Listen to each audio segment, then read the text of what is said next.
Hello, hello. My name is Corey. Some know me as Damios. I consider myself a professional occultist. Not that I'm all-knowing when it comes to the occult or anything, but I literally get paid for being an occultist slash magician. Currently, I am working toward, as it stands right now, I'm on Christmas slash New Year's break. And as soon as I go back to work, I'm going to be giving I'm giving a 1 month notice because my boss is incredible. But I'm going to be stepping into this field full time, which is great. Forgive me if I'm out of breath. I've just been I've been on a little nature walk out here on the property. You can see it's beautiful. It's probably out of focus, but I wanted to hop on here and actually share my experience over the past 5, maybe 6 years and more when it comes to my own spiritual awakening and really opening myself to doubt. And I think doubt is a more powerful force than even belief, because doubt is what triggers us to be open to illusions being ripped down and the scales to fall from our eyes. And for me, this was not extremely gentle by any stretch. This was not. It took some time. It took years. It took lots of ego deaths. It took going through different belief systems, different faiths, and eventually I got to where I am now, where I consider myself a black magician, and I don't even know if I can talk about this publicly on YouTube, so I am going to talk more on it on my Patreon, but that's not to plug my Patreon or anything. I just know that I can get away with more there without having to worry about algorithms or anything of that nature. Excuse me, I've got a crud in my throat. So, where is the camera on this thing? I feel like, I don't know, am I looking at you? I've got this iPhone, and I've got it sideways for YouTube. Okay, here we go. Anyway, so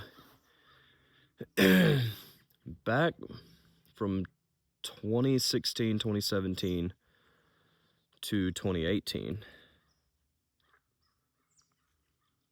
even 2019 for the most part, 2019 going into 2020, I was heavily involved in the church. I was in a more neo-charismatic. We believed in all the miracles and all the demons and everything. I was actually part of a vineyard church. If you want to know specifically what I was a part of, you can look up the vineyard movement that came from the Jesus people.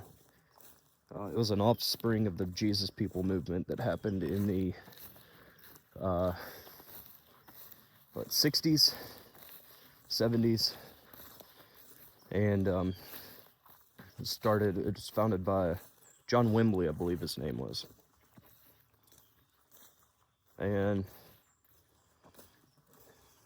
they're pretty easygoing as far as the core belief structure. They believe in the crucifixion, the salvation of Christ, and heaven, hell, all the main things that you would talk about. That all the spiritual gifts and powers are still alive today. Speaking in tongues and healing the sick and things like that. I don't want to get too deep into that because it could take hours. What I do want to talk about is my time there and not specifically there as in my experience there, but I want to start with, I was offered a leadership position after being there for about 2 years. And it was to be a leader in a program called the School of Kingdom Ministry, where you're basically going and teaching people how to do the stuff, teaching people how to heal the sick, teaching people how to share the gospel and things like that. Because there is a bit of a structure to it, a pattern that actually works. So that was sort of, I feel like I'm still not getting this camera right. Anyway, forgive me. There is a structure to it, at least in that program. And I already had experience in that field, so I said, okay, why not? I had already been sort of doing that Todd White, or, just street evangelist stuff where I was praying with people and, trying to work miracles and casting out demons and that sort of thing. And so I get into this and I'm seeing real stuff happen. Oh, dropped my phone there. I'm seeing real stuff happen. And it was wild. There was one point, and I almost hate to talk about this publicly, but the stuff I've seen in the last couple of years puts this to shame. For example, there was one woman, I placed my hands on her knees. She had really bad knee problems. I'm commanding her knees to be well, to heal. And I'm feeling her knees pop, almost like there's rubber bands on the backs of them popping, and I could feel them in my hands. And she felt it too, and she gets so happy, and she starts jumping up and down. She starts doing squats. That's the kind of stuff I was dealing with. And so I'm showing other people how to do it too. It's a very simple method. You're just commanding, using your voice, using your words, and this would happen. I feel like that same energy current started leading me down a different path. That same energy current that allowed this to happen, the Holy Spirit started showing me things and causing me to doubt. Remember what I was talking about, doubt. Rather than belief, I started to doubt. Not doubt the power or the miracles that I was witnessing, coming from myself and from my students. But I was actually doubting the core beliefs in itself. The idea of hell, a place of eternal torment, never quite resonated with me. There has to be more to this explanation. Why would God, who is supposedly all loving, all forgiving, first flood the entire planet because of this, that, and the other, destroy cities because of this, that, and the other, then send his son to be the ultimate sacrifice, to die to save a small sliver of mankind that chose to obey and to repent and to follow him. And then the thing that really took the cake for me was the story of Adam and Eve. Adam bit the apple and was able to curse, condemn all humanity. So if Adam, being the first man, was able to damn all of humanity, the Son of God, the Son of the living God, supposedly the most powerful force to ever step foot on earth, was only able to save a few? Does that not make Adam greater than even the Son of God? So that was a big hole in the philosophy for me, a big hole in the mythology. And that just undid so much for me. I started breaking apart different scriptures and finding out the Bible doesn't even agree with what they're teaching in present day, and probably for the past 1,000 years. The Bible itself doesn't even talk about hell, doesn't even claim hell exists. You see the word hell in Scripture. But if you really break that down, that word and what it's translated from, there's 4 different hells mentioned in the Bible, not including the lake of fire, which is reserved for death itself and so on. But you have Tartarus, which is supposedly for the angels, a place of, still not a place of eternal torment, it's a place of refinery. You have Gehenna, which is a physical location on the map. You can look it up today on Google. Not a place of eternal torment. You have Hades, Greek word for death. I personally believe dead means dead, not alive somewhere else. Death literally means death.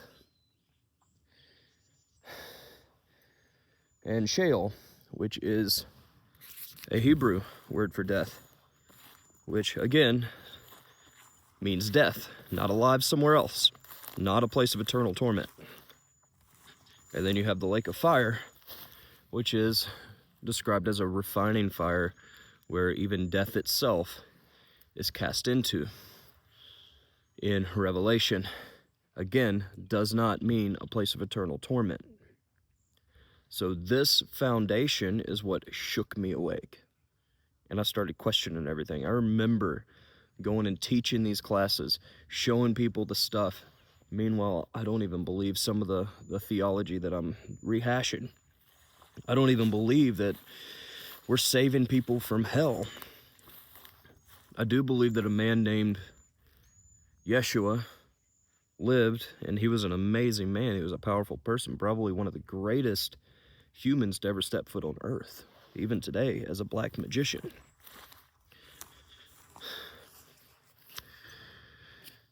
I believe his purpose was far greater than saving a few people from eternal torment who choose to believe. I believe he was literally here doing, his purpose was, literally what he said it was. He was teaching us how to do what he was doing, showing us how powerful we can be as humans, showing us that we are gods ourselves if we choose to climb that life path, that tree, and transmute and transform and transfigure ourselves. He was the blueprint. Even he said, "You will do greater things than I." What's greater? What's greater?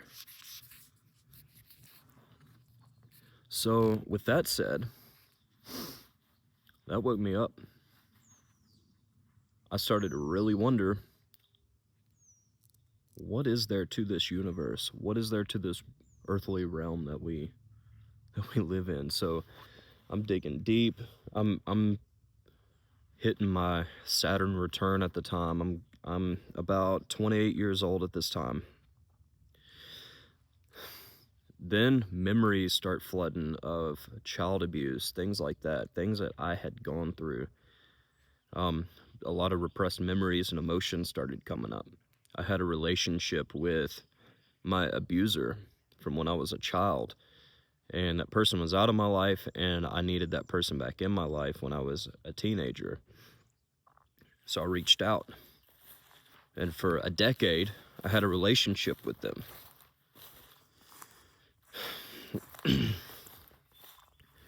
And so when I decided, I had to make a tough decision. I started going low contact with this person because I thought, wait a minute, why are these, it's all true, it all actually happened. All this stuff I thought may not have happened, that I was just tricking myself, I didn't quite believe it. It started coming back to me. And so, excuse me, I really got to clear my throat out with something.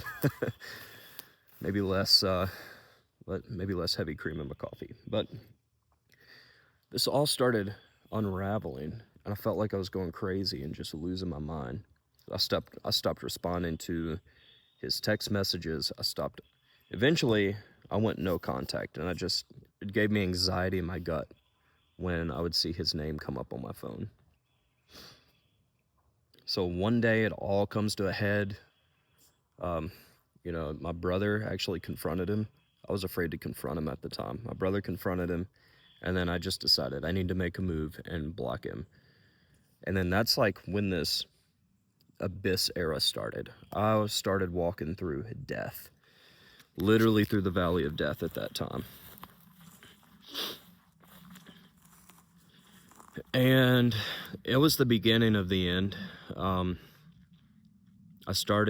was more drawn to spirituality, probably closer to like New Age spirituality. And I didn't know what I was doing. I would play all these different, what do you call it, frequency tracks, and just listen to different resonant frequencies and burn sage and Palo Santo, and just try and be still and meditate. That's all I knew to do. And looking back, it was probably pretty foundational, and today I still do the same thing. But I didn't really know, you know, I started using the buzzwords like energies and things like that, not really understanding it, but I was open. And so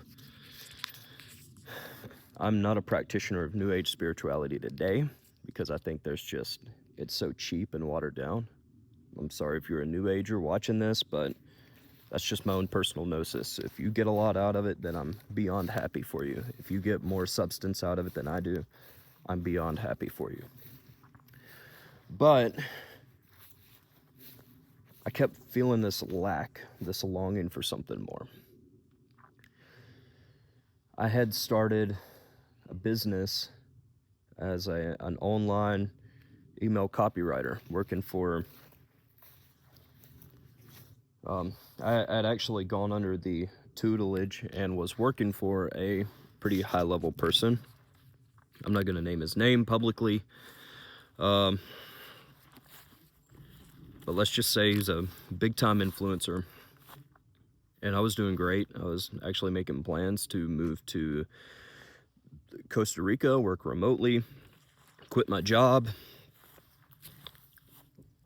and then that ended up falling through. It was like I saw a different side of him manifest, and he was getting feedback from a lot of the people he was sending emails. I was sending emails. I was ghostwriting his emails, getting a lot of feedback from people saying, wow, this is the best work I've seen in a while. And so I don't know if he took offense to that or what, but eventually he got to the point of, yeah, I'm not making enough sales. You know, people, we're not breaking even with what I'm paying you.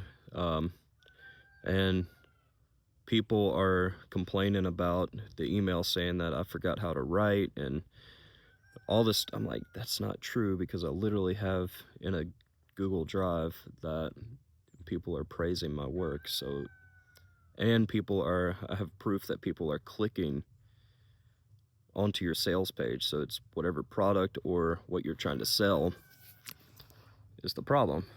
You know, your landing page is the problem or your product's the problem. The emails are working. Anyway, I'm not going to get into that, but that fell through, and it just caused this downward spiral, this burnout. Ended up losing my rental, and it's not because I couldn't afford the rental. It was coming up on a year, and they were getting ready to sell the place. So I had to move, and it was in that move that just really this ego death started happening. Like, who am I? What is my purpose here? I had to really sit with that.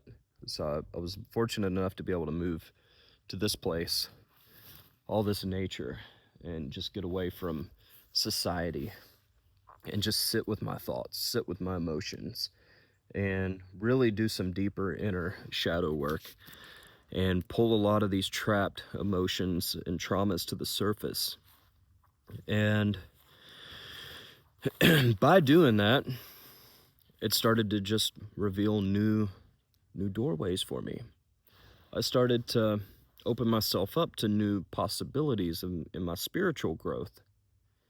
And that's when I started to become curious about the druids, the ancient druids. Who were these people? And there's still remnants of their existence that is in the European countries, like the British Isles and in that region, Wales, parts of Ireland, even England. And so I'm curious about these druids, because that's part of my lineage. My bloodline is from the UK, obviously, England, Ireland, places like that. My last name, Reagan, is Irish in origin, on my father's side. So I was curious about these people and what they believed in and what they practiced. So I ended up discovering the Order of Bards, Ovates, and Druids, and it was a thing you could actually join, and they had a path working that you could learn from. So I joined, and I did the first year of that. Learned a lot, and it actually coincided with a lot of the other stuff that I was learning, that I'd started learning when I was in wilderness school when I was a teenager. That opened my eyes to a lot of things. The teachings of Tom Brown Jr., author of Awakening Spirits. Tom Brown was raised by an Apache shaman and tracker, and passed down all his knowledge. It's all in his books, and he just recently passed away this year. But I learned a lot from him, and that was a huge part of my spirituality at the time. And so I'm realizing that all these teachings that he taught, druidry taught at the same time.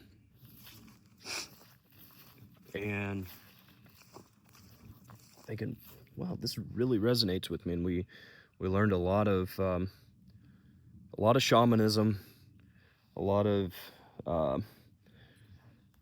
just really doing your shadow work, really reaching in and accepting yourself, and feeling the grounding earth energy, and learning how to channel and work with these elemental magic and energies and things like that, which really launched me into more of a magical path than just spiritual. So I'm thinking, wow, I'm experiencing these energies. They're very real. I'm doing these rituals that I've learned and seeing things come to fruition. And there's something to this magic thing. And so I spent a year and a day, funny enough, in druidry. I ended up, kind of moving on from druidry, and it may not be the end of it forever, but I felt myself being called to more traditional witchcraft and things like that at the time. Other forms of paganism, and I actually started working with different deities. The first one I called on was the Morrigan, a death goddess. I was a little intimidated at first because I didn't know what that entailed. And up until, the past year, I really didn't know what the whole concept of death meant, and now I do. And it's so much deeper, so much more profound than things ceasing to exist, things dying and passing away. I learned that death, the death cycle, is the aspect of putting to death or ending things that no longer serve us, because rebirth happens, birth happens on the other end of the spectrum when death occurs. But I'm not going to get into that right now. I want to talk about my work with the Morrigan for a second. So I made a pact. She came to me. She said, ask. I said, at the time, I didn't know really what to ask for. I wanted to know that she was there. But I said, okay, I want my health and personal fitness to take off. You know, I want to get rid of my bad eating habits, my sugar addiction, all of these things. And I had a really bad sugar addiction at the time. It was a trauma cope. And so I wanted to foster more love in my life. I wanted my career to take off, not my professional day job, but me. Like, what is my calling? What am I going to get paid for as part of my purpose? And I offered in exchange, all she asked for in exchange was that I live up to the things that I'm asking for. As long as I do the work that she's guiding me through. She wants to meet me halfway and see my best effort. And so that's what happened. And I got to work immediately. I had a friend of mine, she reached out, and she just started her personal training career, and she needed a guinea pig. And so she just happened to say, "Hey, Corey, would you let me train you for an X amount of time? Just so we can get your before and after results so that I can use as testimonials." Sure. So I agreed to start working with her. Boy, I got in shape. Sugar addiction still today, and I'm not quite as in shape. I've got a decent foundation, but I've got a little bit of Christmas flubber on me, which is fine. I haven't had a sugar addiction since. She helped me uproot that and extinguish it completely.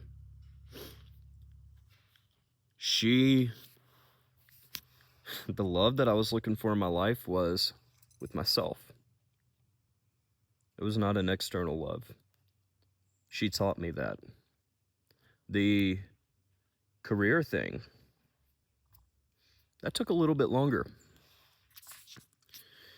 In fact, I thought she didn't hold up her end of the bargain with that. I was a little like, okay, what's going on?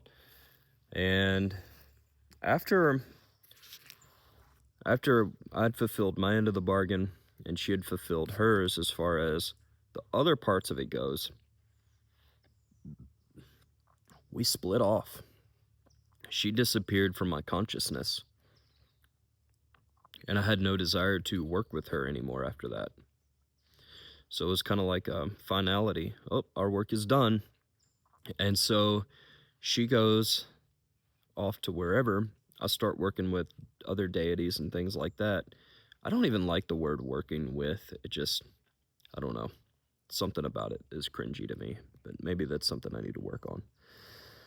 Anyway, she goes away, and about a year later, I felt this urge to call on her again, which, in my experience, when you get that urge or a deity or a spirit pops into your mind like that, usually that's them reaching out to you first. So do with that what you will.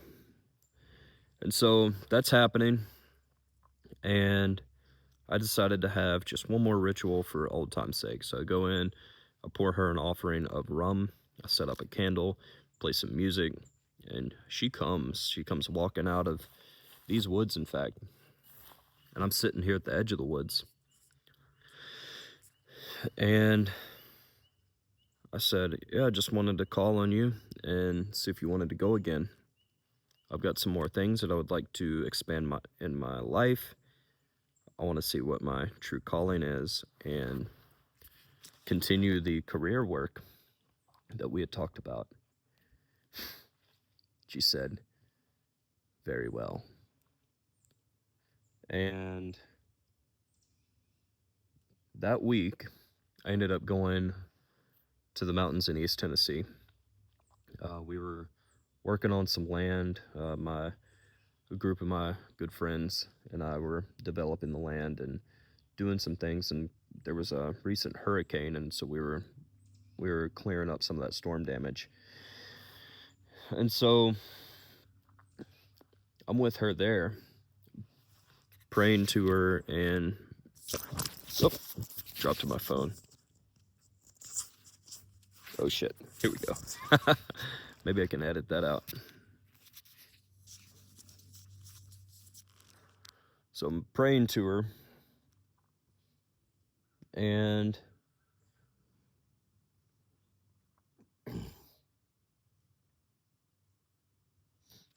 I'm praying to her in the woods. I'd set a hammock up, and I start hearing all this wildlife coming near. I start hearing the coyotes circle me, howling at night. The fog rolls in, and it's a clear night. I see the great expanse, all the celestials up above. But then this weird thing happens.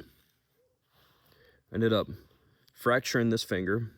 It had swollen up. It was no good. I ended up having to tape it on my left hand. I ended up twisting my left ankle. And I go home with that. And then she led me to Lucifer. Strangest thing. And so I'm intimidated, and I'm learning all I can about Lucifer over the next weeks. And as soon as she led me to Lucifer, she vanished again. And so Lucifer basically took me in and was like showing me so many things about myself, about the world. And I ended up making a pact with Lucifer after a while against, I did my homework. This isn't something I just jumped into. It seems like it was just boom, boom, boom. I did a lot of meditation on this. I highly recommend you do that. So don't think that I just jumped into stuff blindly and it all worked out. Do your homework. These aren't forces to just be messed with. Very powerful things happen. Lucifer, after I made the pact with him, this was the agreement. I, Corey Reagan, agree to sacrifice any parts of my ego that don't serve me, any parts of my life that no longer serve me, every part of my life that doesn't serve me, my false beliefs, my self-doubt, and any other parts of my traumas, my shadow, all of it, I lay it down in exchange for all the power of Lucifer, all the knowledge of Lucifer, all the protection of Lucifer, and to help me to retire from my job, my day job, and to serve my purpose full-time as myself. Within the week, it starts changing. I marked it in blood, right on the contract, right where my name was signed. Within that week, I had the urge to upload a video to TikTok. I'd been doing different rituals and magical practices, so I decided to record one, and I uploaded it. It took off, it went viral. And I started amassing a following. Then people started reaching out, asking if I could do rituals for them. Felt weird about doing it. Like, I don't know, I can't. I felt weird about taking people's money for something that may or may not happen. I mean, at the time, I'm like, I don't feel like this ritual's mostly some kind of psychology. I don't really. But I did it. It started getting results for people.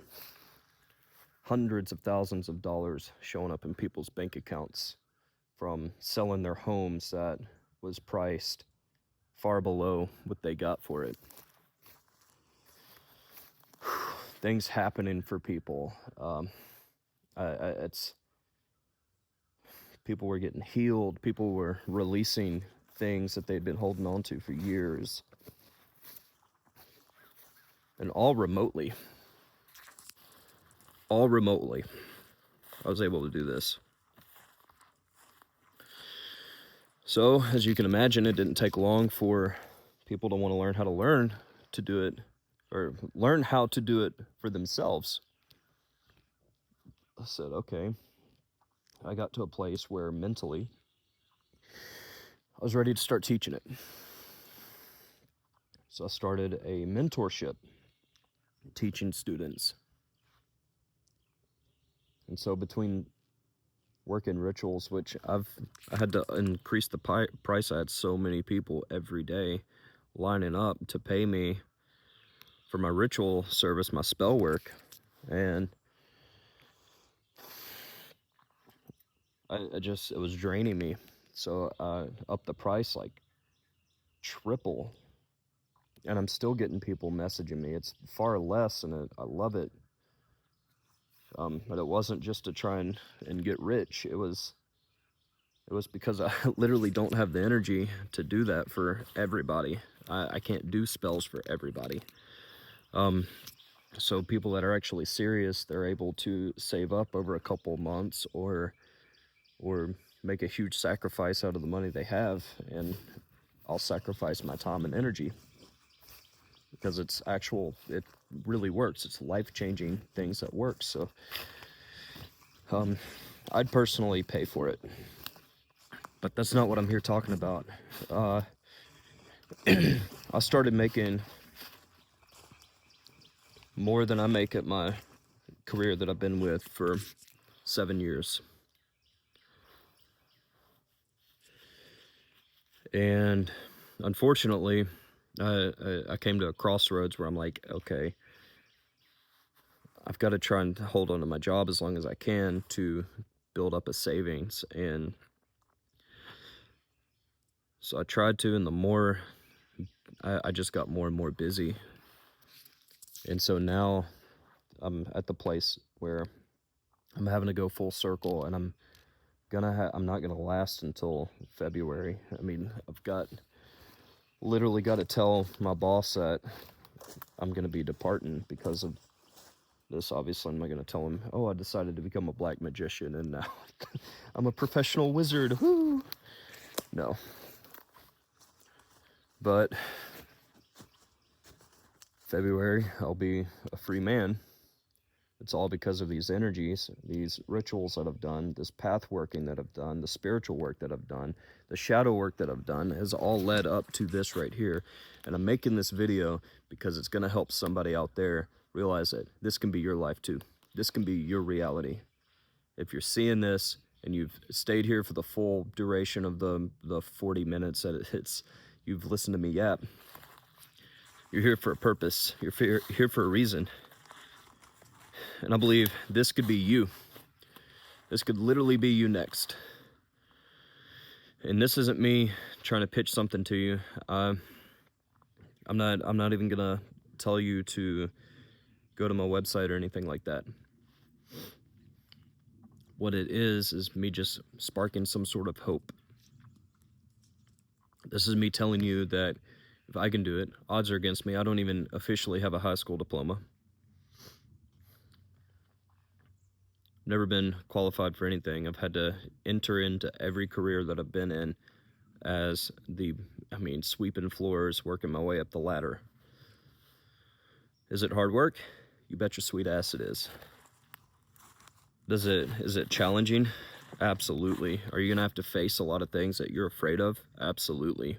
But if you're willing to meet halfway, whether that's with your higher self, whether that's with these deities or spirits, whoever, primordial gods, angels, demons, all they ask is that you meet them halfway, because the hardest work is in here. If you can take care of here, the entire universe will bend to your will.